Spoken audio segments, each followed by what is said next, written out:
But now who is in Richmond, where Abigail Spanberger declared victory about 3 hours ago. Yeah, Leslie Zoe, what a night in Virginia politics. What a night to be at Abigail Spanberger's headquarters because, of course, she was just elected as the first female governor of the Commonwealth. And listen, this was a packed house. This place was rocking when it was announced just about an hour after polls closed that she had clinched that nomination for governor, and the room just erupted. Everyone watching history play out in real time. And I want to say, you know, Spanberger, as the first female governor, said these results are sending a clear message with her decisive victory. Take a listen to this.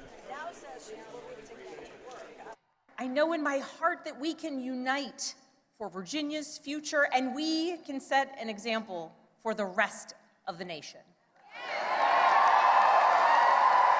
We are still a Commonwealth in every sense of the word.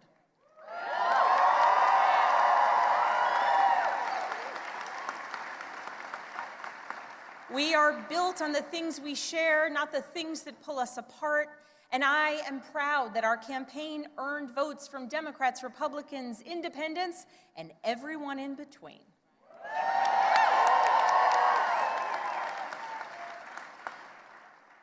That's the Virginia I know, that's the Virginia I love, and that's the Virginia I will have the honor of serving as your next governor.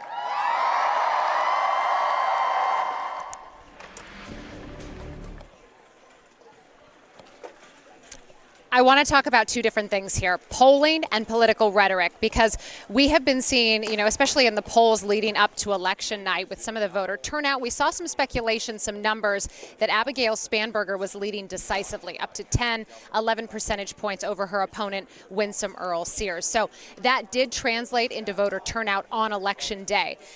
The other thing I wanted to mention, political rhetoric. So we have seen a real big shift in how politicians, especially this election night, are trying to shift how they communicate, shift away from some of the political violence, political rhetoric that we have been seeing that has just gotten so intense, especially with the J. Jones scandal. Abigail Spanberger really setting the standard here, essentially saying, look, we're bringing decency back into politics. And she took the stage, she talked about the government shutdown and also how she was going to fight for Virginians who are really caught in the middle of this tug of war right now. Take a listen.